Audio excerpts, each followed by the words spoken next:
ஹல்லேலூயா. கர்த்தருடைய பரிசுத்த நாமத்துக்கு ஸ்தோத்திரம் உண்டாவதாக. ஹல்லேலூயா. இந்த நாளிலும் கூட நாம் தேவனுடைய வார்த்தையை நாம் தியானிக்க போகிறோம். ஹல்லேலூயா. ஏனென்றால் ஆதியிலே வார்த்தை இருந்தது, அந்த வார்த்தை தேவனோடு இருந்தது, அந்த வார்த்தையே தேவனாக இருந்தது. ஹல்லேலூயா. வார்த்தை, இந்த வேதத்தில் உள்ள ஒவ்வொரு வார்த்தையும் அது தேவனாக இருக்கிறது. ஹல்லேலூயா. நானே வழியும் ஜீவனமாக இருக்கிறேன்னு சொன்னார்.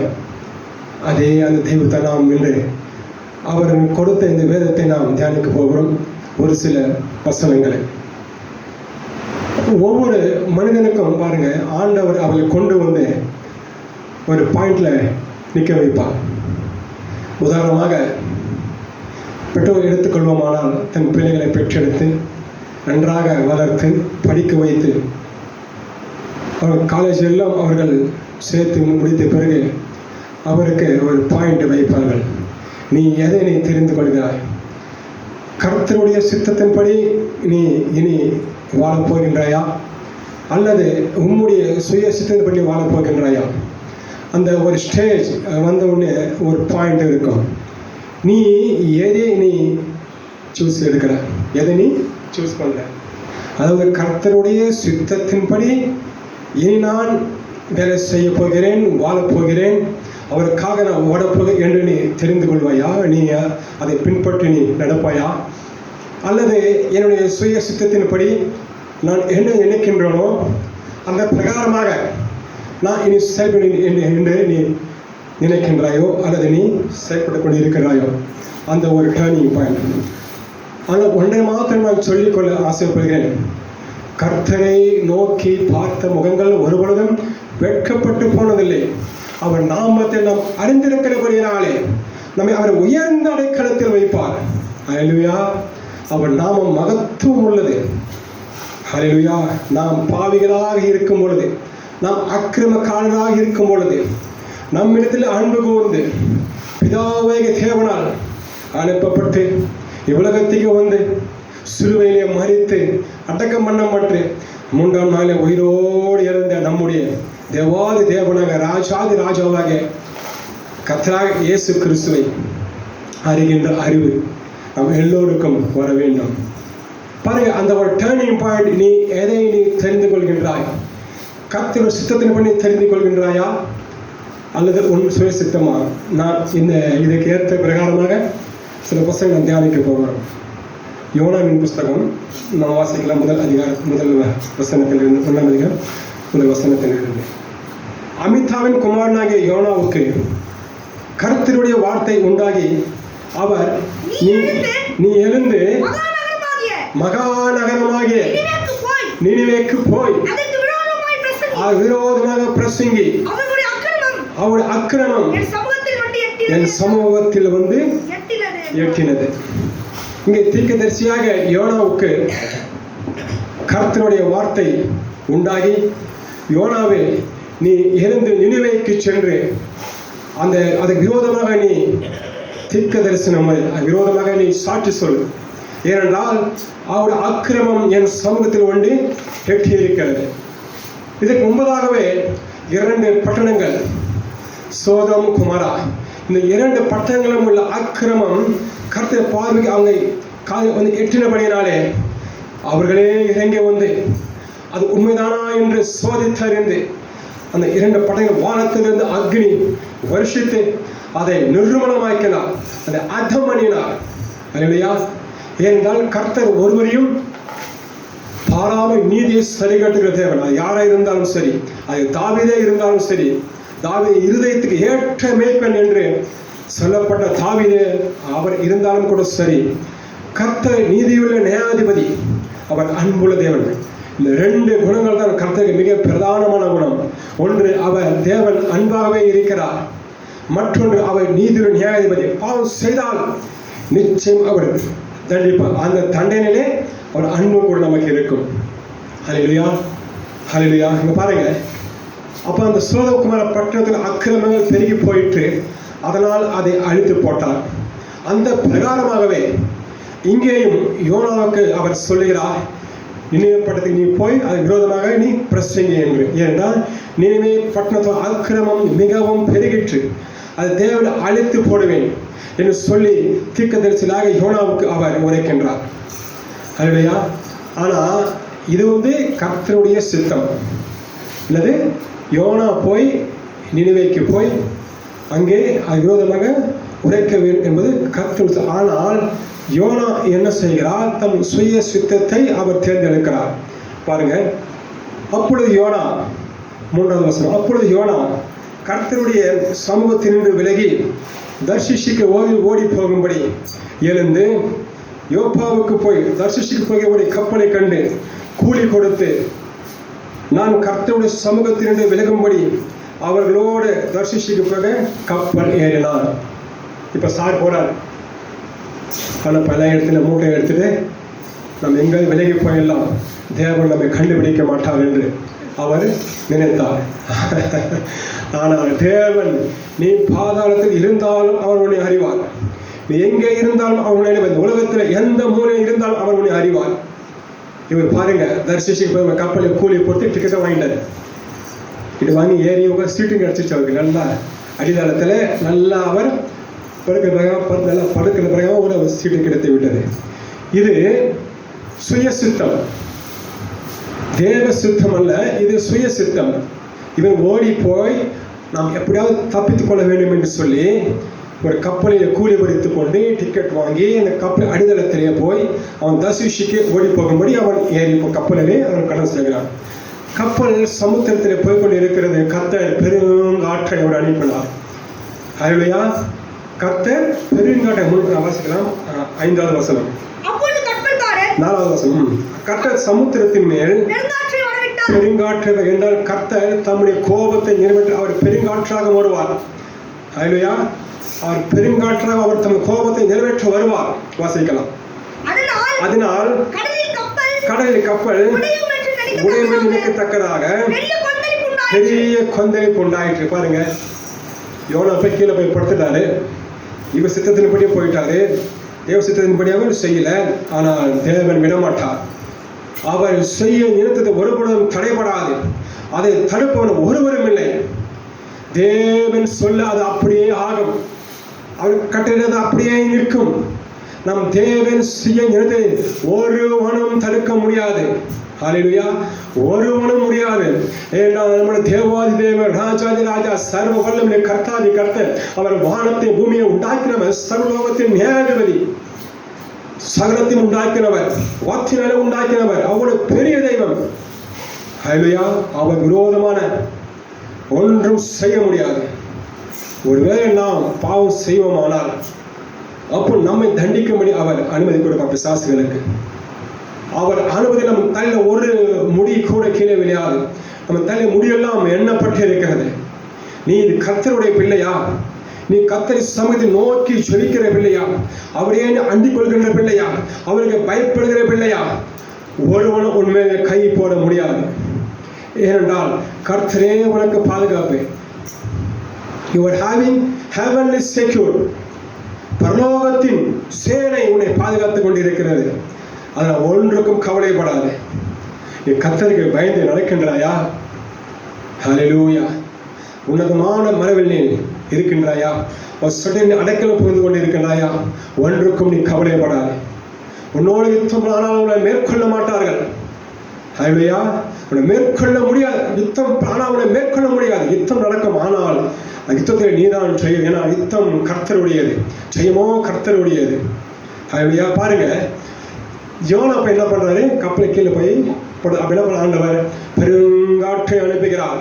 பெருங்காற்றை அனுப்புகிறார். கர்த்தர் தம்முடைய கோபத்தின் காற்றாக பெருங்காற்று அனுப்பின என்ன பண்ண கப்பல் தள்ளாடுது. அப்ப என்ன பண்றாங்க? கப்பலில் இருக்கிறவங்கெல்லாம் கப்பலை விருப்பத்தில் சரக்கெல்லாம் என்ன பண்ணாங்க? எடுத்துட்டு போய் கடலில் போகிறாங்க. ஏன்னா கப்பலை வெயிட் குறைஞ்சா கொஞ்சம் நிற்கலாம், சேஃப்டியாக இருக்கலாம்னு சொல்லி வெயிட் பண்ணாங்க. ஆனாலும் கூட அந்த கப்பல் ஆடுவதை, கப்பல் தள்ளாடுவதை நிறுத்த முடியும். அப்போ என்ன பண்ணுறாங்க? எல்லாரும் வேண்டிக் கொண்டு எல்லாரும் தேவை வேண்டிக் கொள்றாங்க. அப்போ சீட்டு போடுறாங்க, யாராலும் வந்திருக்கும் என்று. அப்போ சீட்டு யோனாவின் பேர் வருகிறது. அந்த சீட்டு பாருங்க,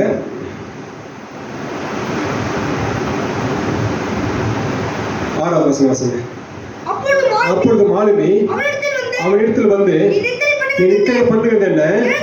எழுந்திரு, உன் தேவனை நோக்கி வேண்டிக்கொள், நாம் அழிந்து போகாதபடிக்கு சுவாமி ஒருவேளை நம்மை நினைத்தருவார் என்றார். அவர்கள் யார் நிமித்தம்? அடுத்த வசனம், அவர் யார் நிமித்தம்?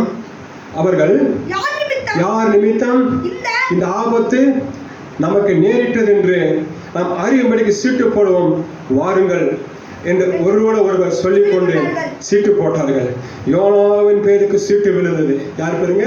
கரெக்டா அந்த கப்பல் எத்தனை பேர் நமக்கு தெரியல. முதல் நாள் ஒரு 50 பேர் வச்சுங்க. 50 பேரும் கரெக்டா யோனா பேர் இருக்குது. கர்த்தர் நீ எங்கே இருந்தாலும் உன்னை அவரை காட்டி கொடுத்து விடுவார். ஹல்லேலூயா. கர்த்தர் சித்தத்தின்படி நீ அழைக்கப்பட்டவனாக இருக்கிறாயா? ஊழியத்தை நீ செய்கிறவனாக இருக்கிறாயா? நீ எங்கே ஒளிந்து கொண்டாலும், நீ எங்கே மறைந்து கொண்டு இருந்தாலும் தேவன் நினைத்தானால் உன்னை அவனை காட்டி கொடுத்து விடுவார். ஹல்லேலூயா. எல்லோரும் அவனை காட்டி கொடுத்து. அப்பதான் என்ன பண்ணுங்க, இவன் என்ன பண்றாங்க? யாருங்க அவரு? ஒரு ராஜா. யாரு அவரு? இஸ்ரவேலின் முதல் ராஜா யாரு? சவுல். அவன் என்ன பண்ணாரு? போய் ஒழிஞ்சுக்கிறார். எங்க?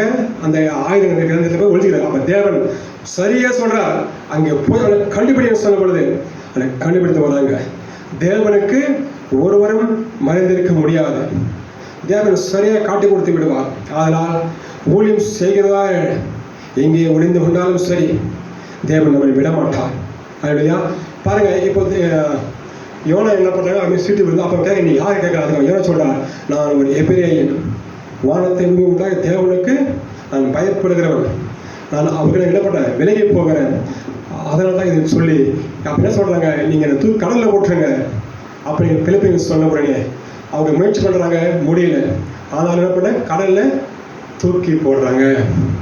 பாருங்க, இந்த சுய சுத்தத்தின் விளைவாக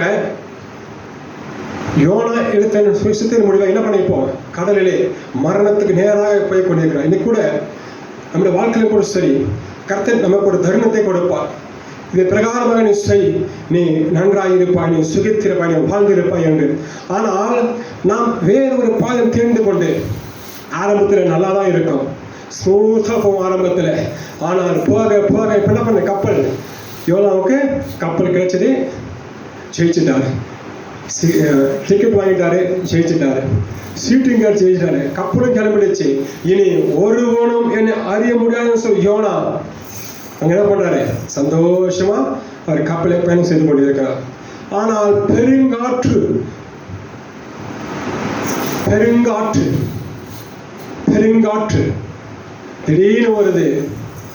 யோனா இப்ப மரணத்துக்கு நேராக போய் கொண்டிருக்கார். இப்படித்தான் நம்முடைய சகோதர சகோதரிகளே, நமக்கும் கர்த்தர் ஒரு வாய்ப்பை கொடுப்பார். நீ ஊழியம் செய்ய வேண்டும், அல்லது நீ இடத்துக்கு நீ செல்ல வேண்டும், இந்த பணி செய்ய வேண்டும் என்று நமக்கு அவர் அழைப்பை கொடுப்பார். ஒருவேளை நாம் அதை உதாசீனம் படுத்தி விட்டு நமக்காக நாம் தேடிக்கொண்டோம்னால் அந்த வாழ்க்கை முதல்ல நல்லா தான் இருக்கும், கப்பல் நல்லா தான் போகும். ஆனால் திடீரென்று ஒரு பெருங்காற்று வரும், நீ சாய்ந்து விடுவாய், கடலை அமிழ்ந்து மாண்டு போவாய். ஹல்லேலூயா. அதனால கர்த்தருடைய சித்தத்துக்கு நாம் எப்போதும் நாம் என்ன பண்ண? விரோதமாக எதிர்த்து நிற்கக்கூடாது, எதிர்த்து நிற்கக்கூடாது. ஏனென்றால் இப்போ நினைவுப்பட்டது அக்கிரமம் பெருகிடுச்சு. தேவன் என்ன சொல்? தேவன் எப்படி அழிப்பார்னா, எந்த ஒரு மனிதனையும் அவன் நியாயம் இல்லாமல் அவன் அழிக்க மாட்டார், தண்டிக்க மாட்டார். அவன் பாவம் செய்திருக்க, அவன் அக்கிரமம் செய்திருக்க வேண்டாம். யோபுக்கு பாருங்களேன், 7 குமாரர்கள் 3 குமார்த்தி, அவனுக்கு 7000 ஆடுகளும் 3000 ஒட்டங்களும் 500 கழுதைகளை பின்னும் திரளான அவனுக்கு வேலைக்காரர்கள் உண்டு. நம்ம நினைக்கலாம், ஒருவேளை யோபு பசங்க யோபு எல்லாம் நல்லவனாக இருக்கிறாங்களே, ஏன் தேவன் அவர்களை சாவுக்கு ஒப்பு கொடுத்தார்?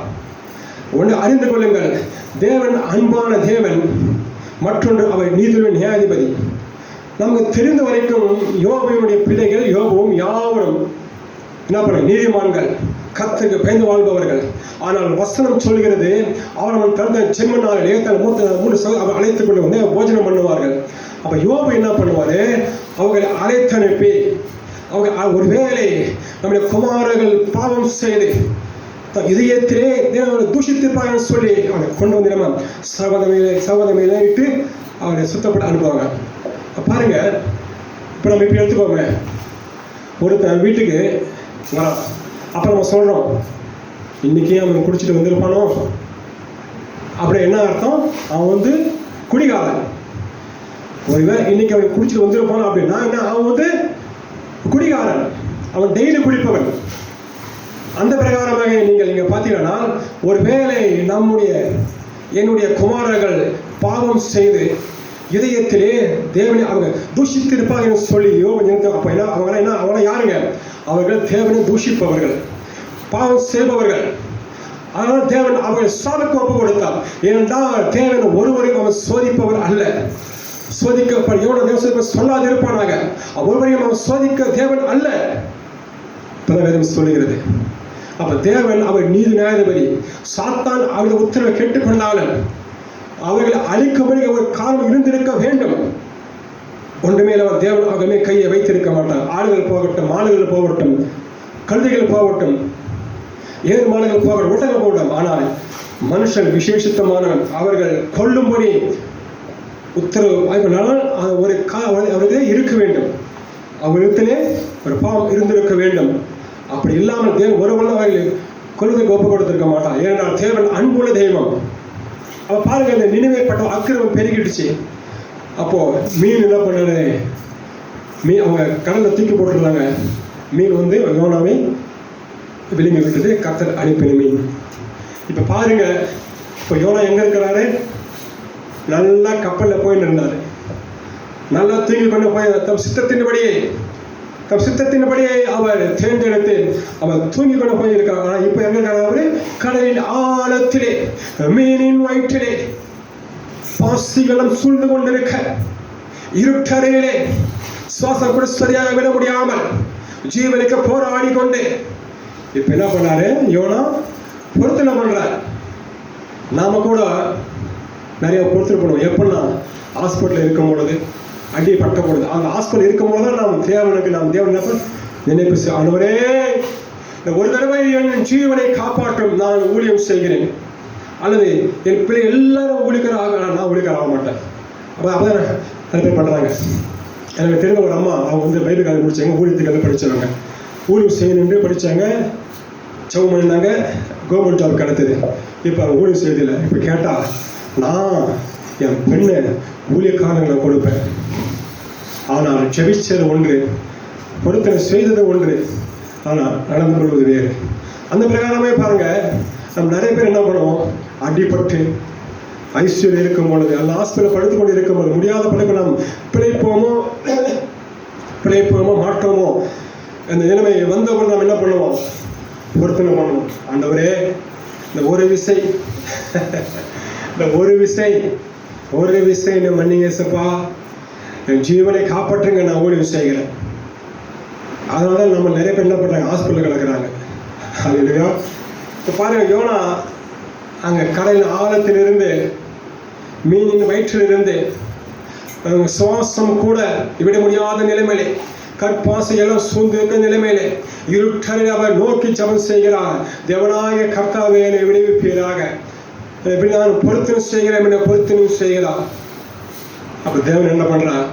அந்த மீனுக்கு கட்டளை கொடுக்கிறார். அந்த மீன் அவன் கரையிலே அவளை தூக்கி போட்டது. கரையிலே அவர் கக்கிட்டு. மீண்டும் கர்த்தருடைய வார்த்தை யோனாவுக்கு உண்டாய், நீ போய் அங்க தீர்க்க தரிசனம் முறை விரோதமாக என்றார். அப்படியே யோனா அங்கு சென்று நினைவே பட்டணத்துக்கு உள்ள போன ஒரே அக்கிரமம், ரோட்டிலே அக்கிரமம், நிறைய பாவங்கள் செய்து கொண்டிருக்கிறாங்க. அதில் பார்த்து யோனா சொல்றார், இன்னும் 40 நாட்களிலே இந்த நினைவே பட்டணம் கவிழ்க்கப்படும். இன்னும் 40 நாட்களிலே இந்த நினைவே பட்டணம் கவிழ்க்கப்படும். இன்றைக்கு கூட பிரியமான சகோதரர்களே, நம்முடைய அக்கிரமம் கூட ஒருவேளை பெருகி இருக்கலாம், பாவம் பெருகி இருக்கலாம். ஆனால் தேவன் அதை ஒரே நேரத்தில் நம்ம அழித்து விட மாட்டார். நமக்கு அவர் பேசுவார், எப்படியாவது பேசுவார். மகனே, நீ திரிந்து கொள், அக்கிரமம் செய்யாதே, பாவம் செய்யாதே, நீ என்னோடு நீ சேர்ந்து விடு, எனக்காக நீ வாழு என்று அவர் என்ன பண்ணுவார்? அவர் சாய்ஸ் கொடுப்பார். எப்படியா சொல்லுவார்? வசனத்தோடு பேசுவார், ஊழியக்காரங்க எப்படியா ஒருத்தவங்க பேசுவார். அங்கே பாருங்க, நம்ம இருக்க பார்த்தீங்களா, தாவீதின் பிள்ளை சாலமன் 1000, அவர் பாருங்க, அவரு கூட என்ன பேசுறாரு, நீ இப்பெல்லாம் செய்யாத சாலமன், செய்யாத, அவர் 2 தடவை வந்து என்ன பண்ணாரு, சொப்பனத்தில் கனவுல பேசுறாரு. ஆனாலும் அதை கேட்கவில்லை. பிற்பாடுதான் என்ன பண்ணார், ராஜ்யத்தை பிரிக்கிறார். அவன் கேட்கவில்லை, அவன் செவி சாய்க்கவில்லை, அவன் தன் சித்தத்துக்கு செவி சாய்த்தபடினாலே தேசம் பிரிந்து போயிடுச்சு. 10 கோத்திரம் வேற பக்கம் போயிடுச்சு. இவனுக்கு 2 கோத்திரம் தான். எவ்வளவு நல்ல ராஜ்யம், 12 கோத்திரம் தமிழாக இருந்த அவனை 2 கோத்திரம் தமிழ் மாற்றினார். அப்படித்தான் நாம் அக்கிரமம் செய்யும் பொழுதோ பாவம் செய்யும் பொழுதோ அது பெருகி இருந்தாலும் சரி, தேவன் வந்து உடனே நியாயம் தீர்க்க மாட்டார். அவனுக்கு சொல்லுவாங்க. ஏன்னா தேவன் அவர் அன்புள்ள தேவன், அவர் அன்புள்ள தேவன். அவர் சாக அவர் விரும்புவதில்லை. எல்லோரும் லட்சம் வந்து அவருடைய நோக்கமாக இருக்கிறது. அவர் சொல்லுவார், அதையும் நீ கேட்காமல், அதை கூட நீ செவி சாய்க்காமல் நீ உன் கண் போனபடியே நீ போய்வினார், நிச்சயம் தேவனுடைய கோபம் உன்மேல் பற்றி எறியும். தேவன் நியாயத்தீர்ப்பு உன்மேல் வரும். ஏனென்றால் தேவன் அன்பாகவே இருக்கிறார். மற்றவர் அவர் நீதியுடைய பாவத்தின் சம்பளம் மரணம். அல்லேலூயா. பாவம் செய்தையா, நீ பாவம் செய்தையா, நிச்சயம் தண்டனை உண்டு. அல்லேலூயா. பாருங்க, நீதிமானுக்கு அநேக உபத்திரம் உண்டு. அவர் சிக்ஷிக்கிறார். அவர் என்ன பண்ண சிக்ஷிக்கிறார். அவர் செய்த பாவங்களுக்கு இந்த உலகத்திலே அவர் சிக்ஷையை கொடுத்து, அவன் செய்த பாவங்களுக்கு தக்கதாக அவன் தண்டிக்கப்பட வேண்டும். அப்படியே அவர் சிக்ஷை கொடுத்து உலகத்தை எல்லாருடைய அவர் சரி செய்து விட்டு நம்மை அவர் பரலோகத்தில் அவர் கேட்டுக் கொள்கிறார். பாவம் செய்ய ஒருபொழுதும் தப்பிக்க முடியாது. ஒருபொழுதும் அதை ஆண்டவர் மன்னிப்பார். ஆனால் அவர் செய்த பாவத்திற்கு அவர் சிக்ஷைகளை அவர் அனுமதித்து அதை நம்ம பூரணப்படுத்தி நம்ம சுத்த பொண்ணாக அது நம்மளை விளங்கி நம்ம மகிமை மேல் மகிமை நம்மை கொண்டு செல்வார். பாருங்க, இவர் போய் எங்க தீர்க்கதரிசனம் உரைக்கிறார். இன்னும் 40 நாளிலே நீங்க எப்படி கவிழ்க்கப்படும் என்று. அப்ப என்ன பண்றாங்க, எல்லா ஜனங்கள், சிறுவர்கள், ஆடுகள், மாடுகள், ராஜா, அவர் ஸ்தானாதிபதி எல்லாரும் என்ன பண்ணாங்க, ரெட்டுடுத்தி கொண்டு சாம்பல உட்காந்து எல்லாரும் உபவாசம். யாருமே சாப்பிடல. சின்ன பசங்க, பெரிய பசங்க யாருமே சாப்பிடல. வயசானவங்க யாருமே சாப்பிடல. ஆடு கூட சாப்பிடல, மாடு கூட சாப்பிடல. ஹல்லேலூயா. இன்றைக்கு கூட பிரியமான சகோதர சகோதரிகளே, ஒருவேளை நம்முடைய வாழ்க்கை தேவ விரோதமாக இருக்கலாம், அக்கிரம சீக்கிரம் இருக்கலாம். இன்றைக்கு கூட எல்லாவற்றையும் அறிக்கை செய்து விட்டு நாம் உபவாசித்து நாம் அறிக்கை செய்து விட்டு நாம் அவரோடு நாம் செபித்து தன் பாவத்தை என்ன பண்ணான், வாழ்வடைய மாட்டான். அதை விட்டு விடுவோம். இறக்க பெருமான சொன்ன வேத வசனத்தின் பிரகாரமாக என்ன அக்கிரமம் இருந்தாலும் சரி, என்ன பாவம் இருந்தாலும் சரி, ஏனென்றால் தேவனாகிய கர்த்தர் அவர் பாவத்தை மன்னிக்கிற தெய்வம். இந்த பூமியிலே பாவத்தை மன்னிக்க மனுஷகுமாரன் அதிகாரம் உண்டு என்று அவர் நிரூபித்தார். ஹல்லேலூயா. சூம்பின கையுடைய ஒருவனை அவன் சுகப்படுத்தினார். அப்பதான் சொல்றார், மனுஷகுமாரனுக்கு பூமியிலே மன்னிக்க அதிகாரம் உண்டு. இனி அந்த சொல்ற பாருங்க, அந்த விபச்சாரம் இனி பாவம் செய்யாதே. செஞ்ச பாவம் எல்லாம் போதுமா, இனி பாவம் செய்யாத, பிழைத்துக்கொள். அதுதான் இயேசு கிறிஸ்து. ஆனால் பழைய ஏற்பாடு அப்படி அல்ல. கண்ணுக்கு கண், பல்லுக்கு பல். பாவத்துக்கு சம்பளம் மரணம், உடனே தீர்ப்பு. ஆனால் இயேசு கிறிஸ்து நமக்கு வந்து அவர் நம்முடைய பாவத்திற்கு அவர் பலியானார். நம்முடைய பாவத்தை அவர் சுமந்தார். அதனால நம்ம பாவம் செய்யலான்னு சொல்லல. இதுவரைக்கும் செய்த பாவத்திற்கு அவர் ரத்தம் சிந்தி விட்டார். இனி செய்ய போற பாவத்திற்கு அவர் நீதி கொடுப்பார். அவர் நீதியுள்ள நியாயாதிபதி. அல்லேலூயா. அவதான் நம்ம ரத்தம் சிந்திட்டாரே, இனி நம்ம பாவம் செய்யலாமே. ஏன்னா அவதான் நம்ம என்ன பாவம் ரத்தம் செய்து அப்படி இல்லை. இதுவரைக்கும் நீ செய்த பாவத்திற்கு அவர் தன்னை ஏற்றுக்கொண்டார். ஆனால் இனிமேல் நீ செய்ய போகிற பாவத்திற்கு அவர் நீதி உள்ள நியாயாதிபதி. அவர் அன்பாக இருந்து உன் பாவத்தை அவர் ஏற்றுக்கொண்டார். இப்பொழுதோ அவர் நீதியுள்ள நியாயாதிபதி. அவர் நியாயாதிபதி. பாவத்தின் சம்பளம் மரணம். அவங்க என்ன பண்றாரு, நம்ம போகும்போது நாம் என்ன கிரி செஞ்சோமோ அதுக்கு ஏற்றபடி நமக்கு பலன் கொடுக்கும். அதான் சொல்ற வசனம், கிருபை பெருகட்டும் என்று பாவம் செய்யலாமா? எப்படின்னா கிருபை செய்யட்டும் என்று பாவம் நம்ம செய்யலாமா? இல்லை. இதுவரைக்கும் நாம் செய்த பாவங்களுக்கு அவர் ரத்தம் சிந்தினார். ஆனால் இனி செய்ய போற பாவத்தை அவர் ரத்தம் சிந்துவதில்லை. என இயேசு ஒரே தரம் அவர் பலியிடப்பட்டார். ஒரே தரம் வருஷம் ஆட்டுக்குட்டி அவர் பலியிடவில்லை. இயேசு கிறிஸ்து ஒரே வதம் அவர் பலியிடப்பட்டு ரத்தம் சிந்தி எல்லாவற்றையும் அவர் மீட்டுக் கொண்டார். எல்லாவற்றையும் மீட்டுக் கொண்டார். இனி ஒரே வார்த்தை, இனி பாவம் செய்யாது, இனி பாவம் செய்யாது. அதனால சில பேர் சொல்லுவாங்க, ஏசப்பா ரத்தம் செஞ்சாரு, நம்ம என்ன பாவம் செஞ்சேன்னா இல்லை. நீ ஏசப்பாவை அறிந்து கொள்வதற்கு முன்பதாக நீ செய்த பாவம் உனக்கு மன்னிக்கப்படும். ஆனால் அவர் அறிந்து கொண்ட பிறகு நீ செய்த பாவம் உனக்கு மன்னிக்கப்பட மாட்டாது. உனக்கு மன்னிக்கப்பட மாட்டாது. ஏன்னா நீ அறிந்திருக்கிறாய். சகலமும் உனக்கு தெரியும். இயேசு கிறிஸ்து யாருமே உனக்கு தெரியும். அவர் எதுக்கு வந்தாங்க உனக்கு தெரியும். தெரிந்தும் நீ அவரை சிலுவையில் மறுபடியும் அறைவாயோ? நாம் பாவத்துக்கு தப்பி நீதிக்கு பிழைத்திருக்கும் பொழுது நாம் பாவம் செய்தால் நாம் அவரை சிலுவையில் அறைகின்றோம். அப்படித்தான் பாருங்க. இந்த நீதிய பட்டணத்தார் இப்ப என்ன பண்றாங்க? ஒரு பொல்லாப்பு செய்யறதில்லை, எதுவுமே செய்யறதில்லை. வசனம் நல்லா அழகா சொல்லுது. அவர்கள் தங்கள் பொல்லாத வழியை விட்டு திரும்பினார்கள் என்று தேவன் அவர்களுடைய கிரியைகளை பார்த்து தாம் அவர்களுக்கு செய்வேன் என்று சொல்லியிருந்த தீங்கை குறித்து மனஸ்தாபப்பட்டு அதை செய்யாதிருந்தார். பாருங்க, பொல்லாத சாதிகள், அக்கிரம சாதிகள், பாவம் செய்கிற சாதிகள் இப்ப என்ன பண்றாங்க? இப்ப அவங்க எல்லாத்தையும் விட்டுட்டு என்ன பண்றாங்க? உபவாசிக்கிறாங்க. தேவனே என் குற்றத்தை மன்னியும், தேவனே என் பாவத்தை மன்னியும், தேவனே என் அக்கிரமத்தை மன்னியும், தேவனே என் மீறுதலை மன்னியும். உபவாசம் போட்டு ரட்டுடுத்து சாமியில் உட்காடுறாங்க. ஆடு மாடு பன்னி கோழி எல்லாம் உட்காருது. ஒரு மிருகஜீவம் கூட இல்லை, எல்லாம் உபவாசம். அது தண்ணி கூட யாரும் தரக்கூடாது. அப்ப என்ன பண்ண தேவன்? இப்போ யோனா பார்க்கறாரு, 40 நாள் கிட்ட வருது, 38 நாள் ஆயிடுச்சு. இன்னும் 2 நாள்ல நினைவே கவிழ்க்கப்படும். ஏனால் தேவன் நீதி நியாயாதிபதி, அதே நேரத்தில் அவர் அன்புள்ள தெய்வம். இப்ப பார்க்கறாரு, 39 நாள் ஆயிடுச்சு. 39 நாள் 21 மணி நேரம் ஆயிடுச்சு. இப்ப 39 நாள் 23 நிமிஷம் 50 மணி ஆயிடுச்சு. இன்னும் 10 செகண்ட் நினைவே கவிழ்ப்பு எவனை பார்த்து. ஆனால் 40 நாள் ஆகிவிட்டது, நினைவே கவிழ்க்கப்படவில்லை. ஏனென்றால் யார் ஒருவனாக தன் துன்மார்க்கத்தை விட்டு தன் பாவத்தை விட்டு அவன் மனம் திரும்பினால் தேவன் அவரை நிச்சயம் அவரை கைவிட மாட்டார். அவரை காப்பாற்றுவார், நிச்சயம் அவரை காப்பாற்றுவார். ஒருவேளை எங்க அன்பான சகோதர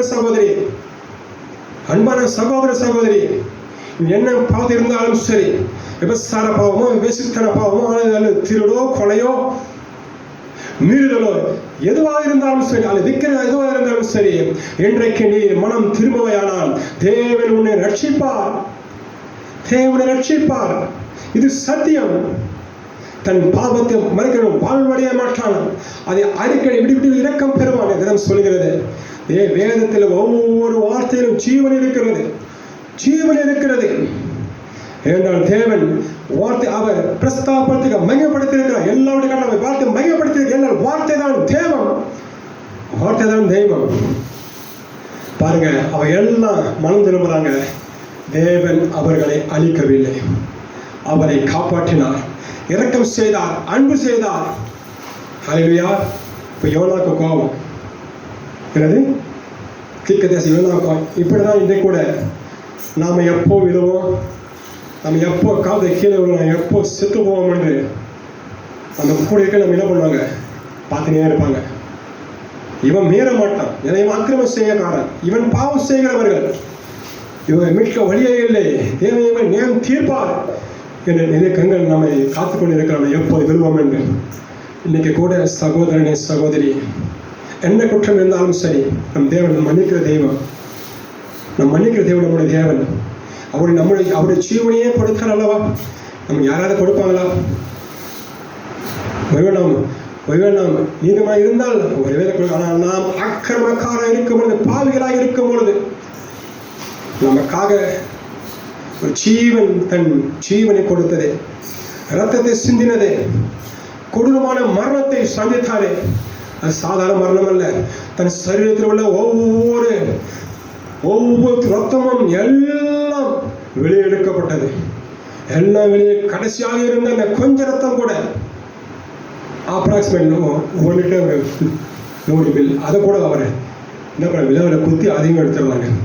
தமக்காக அவர் தம் சரீரத்தில் ஒவ்வொரு சொட்டு ரத்தத்தையும் சிந்தினார்.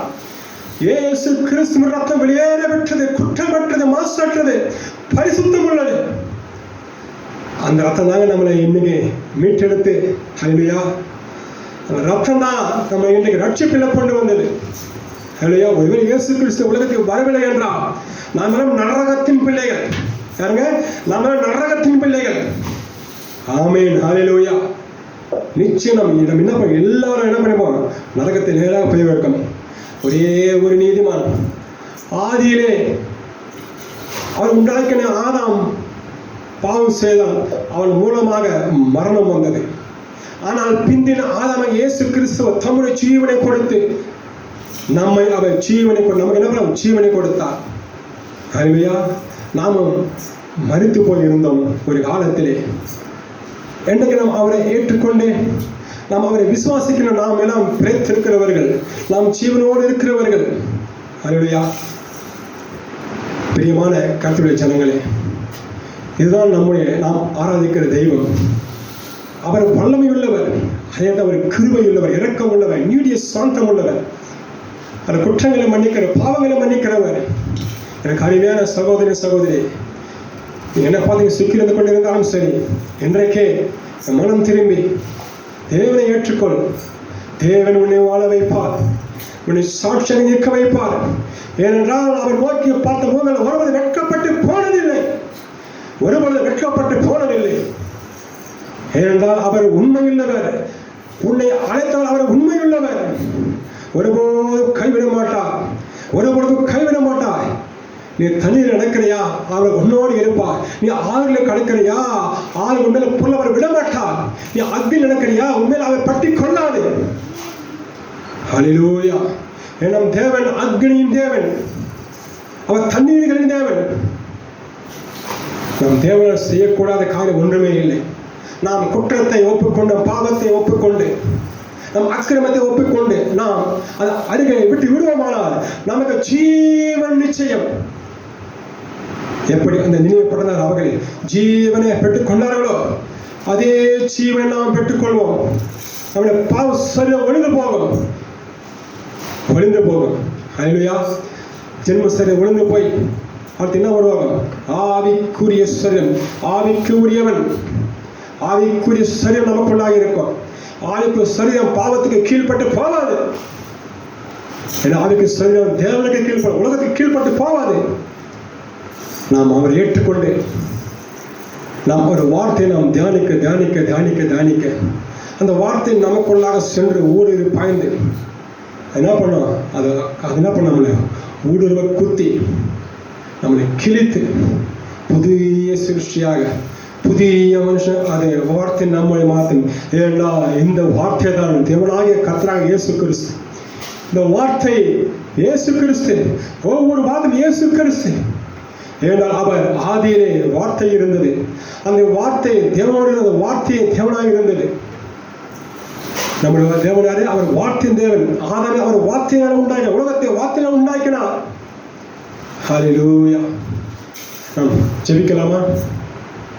ஹல்லேலூயா, ஹல்லேலூயா, ஹல்லேலூயா, ஹல்லேலூயா, ஹல்லேலூயா, ஹல்லேலூயா. உமக்கு ஸ்தோத்திரம், ஸ்தோத்திரம். ஹல்லேலூயா, உமக்கு ஸ்தோத்திரம், ஸ்தோத்திரம். இயேசுவா, உம்முடைய கிருபைக்காக உமக்கு ஸ்தோத்திரம், உம்முடைய கிருபைக்காக உமக்கு ஸ்தோத்திரம். அளவு நாங்கள் அக்கிரமக்காக இருக்கும் பொழுது, நாங்கள் பாவிகளாக இருக்கும் பொழுது எனக்காக நீ ரத்தம் சிந்தினீரே, ரத்தம் சிந்தினீரே இயேசுவா. உமக்கு ஸ்தோத்திரம், ஸ்தோத்திரம், ஸ்தோத்திரம். இப்போது கூட தகப்பனே, எங்கள் பாவங்களை நீ ஆண்டவரே அறிந்திருக்கிறேன், என் குற்றங்களை அறிந்திருக்கிறேன், என் மீது அறிந்திருக்கிறேன். எல்லாவற்றையும் விடுவிக்க வேண்டும்படியாக ஜெபிக்கிறேன். எங்கள் பாவத்திற்கு மன்னிப்பு கொடுப்பீராக, செய்த பாவங்களுக்கு மன்னிப்பு கொடுப்பீராக, மீறுதலை மன்னிப்பீராக, மீறுதலை மன்னிப்பீராக, அக்கிரமத்தை மன்னிப்பீராக, ஒருவரை விடாதிருப்பீராக. இயேசுப்பா, எல்லாரையும் ஏற்றுக்கொள்ளுங்க. உங்களுடைய பிள்ளைகள் அல்லவா நாங்கள். யாரப்பா எங்களுடைய விடுதலை கொடுக்க முடியும்? நீர் அல்லவா ஜீவனுள்ள தெய்வம், நீர் அல்லவா ரட்சிக்க தெய்வம், நீர் அல்லவா. எல்லாரும் ஒருவரும் இல்லையே, அன்றுவரே வானத்துக்கு மேலே பூமிக்கு மேலே இயேசுக்கு நமக்கு கொடுக்கப்படவில்லை. ஹalleluya ஹalleluya. அவரே பாவத்தில் இப்படி இல்லை ஓகுவை கத்தை மீட்டடிப்பீராக பிள்ளைகளாக சேர்த்துக் கொள்ளுங்க சப்பா, பிள்ளைகளாக சேர்த்துக் கொள்ளுங்க. பிள்ளை அவருடைய சாக போது நான் சாக விரும்புவதுன்னு சொன்னதே சப்பா. தேவனாகிய கர்த்தாவே நோக்கி கூப்பிட யாரா இருந்தாலும் சரியானவரே, யாரா இருந்தாலும் சரியே சப்பா, நோக்கி கூப்பிடுறாங்க ஆண்டவரே. ரட்சிப்பீராக ஜீவனை கொடுப்பீராக, புதிய வாழ்க்கை கொடுப்பீராக. தேவனாகிய கர்த்தாவே அடிமைத்தனத்தை மாற்றுவீராக, கடல் மாறங்கள் அடிமை மாற்றுவீராக. செழிப்பு உண்டாகட்டும் இயேசு கிறிஸ்து நாமத்திலே. ஆண்டவரே பாவத்தை விடுதலை கொடுப்பீராக, விடுதலை கொடுங்க சப்பா. ஆண்டவரே நீர் அல்லவா விடுதலை நாயகன், நீர் அல்லவா விடுவிக்கிற தெய்வம். தேவனாகிய கர்த்தாவே உண்மை நம்பி இருக்கிறேன் சப்பா, உண்மை நம்பி இருக்கிறோம்.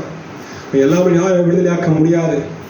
ஏனென்றால் நீரே வல்லமையுள்ள தேவன். உலகத்தை கிரியை செய்ய சூனியத்தை காடும் தேவன கர்த்தனை பெரியவர், தேவன கர்த்தனை பெரியவர்.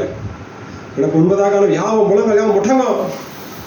ஹalleluya ஹalleluya ஹalleluya ஹalleluya ஹalleluya. கர்த்தருடைய மகிமை இறங்கட்டும், கர்த்தருடைய மகிமை இறங்கட்டும், மகிமை இறங்கட்டும், மகிமை இறங்கட்டும், அபிஷேகம் இறங்கட்டும், கிருபை இறங்கட்டும். ஒவ்வொரு மேலும் நம்ம கிருபை இறங்கும்படிக்காக செபிக்கிறோமானவரே. கிருபையின் தெய்வமே கிருபை கொடுப்பீராக, பாவங்களை மன்னிப்பீராக, சாபங்களை நீக்குவீராக. கடந்த 13 மணிக்கு சாபம் நீக்க போனீங்க ஏசப்பா. ஆண்டவரே இப்போ அடிமையாக இருப்பது ஏசப்பா, கடமைகளை தாங்கிக் கொள்ளட்டும், கடமைகளை தொடரட்டும். ஆசீர்வதிப்பீராக, நோய்களை நீக்குவீராக, நீக்கி போடுங்க ஏசப்பா. நாமக்கு மகிமை உண்டாகட்டும். அப்படி செய்தபடியாக நமக்கு நன்றி செலுத்துகிறோம். கர்த்தராக இயேசு கிறிஸ்து நாமத்தில் ஜெபிக்க நல்ல பிதாவே. ஆமென் ஆமென். கர்த்தர் உங்களை ஆசீர்வதிப்பாராக. ஆமென்.